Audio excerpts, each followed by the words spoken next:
Let's learn how to add bleed to a document in Photoshop in this quick and simple tutorial. So while there isn't a direct way to add bleed to your document in Photoshop, you can use this little hack to add bleed. So first, once your document is ready, make sure your rulers are turned on by going to View Rulers.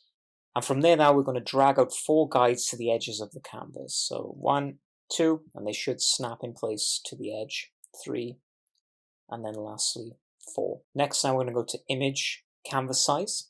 So say we want to add a 3mm bleed, add 6 to the width, so that would make 215, and let's add 6 to the height, that would make 303. And once we're ready, press OK.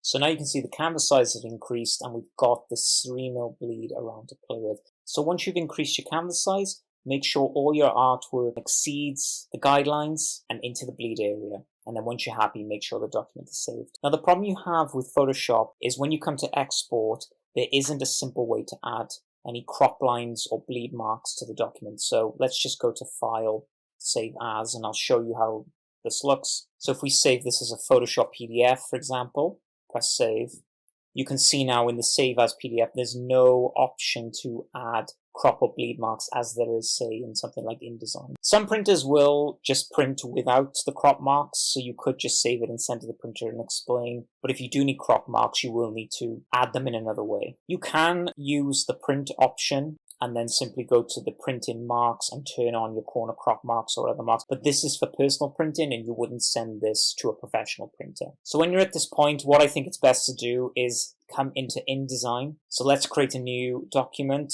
So that document I had was A4 size, so 210 by 297. Don't need any margins because we've already designed the document. And then we're going to add a 3mm bleed then around the document and then press create. So once I have my document, I'm going to go to File, Place, locate the Photoshop file. So I have it here in my images folder and I'm going to press open.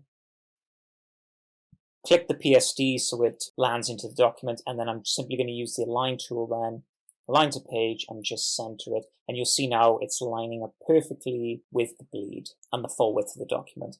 Lastly then, all I need to do is export it, so I'm going to File, Export. Let's save this to my images folder. We'll just call it Poster Print Bleed, Adobe PDF, print, we're happy with that. Press save. I'm going to save it as a standard PDF X 2001. And then the good thing is then I can go to the marks and bleed and I can set crop marks, bleed marks, and anything I want. And I can also use the document bleed settings. Press export. And then if I locate the file then in my saved images folder, you can see now the file has crop marks with the bleed added to it. So there you have it. That's how to add bleed to a document in Photoshop using that simple hack, and then use InDesign to export it as a print-ready PDF with crop marks if required. So I hope you found that tutorial helpful, and if you did, don't forget to like and subscribe. Thanks for watching, keep on designing, and I will see you for the next tutorial.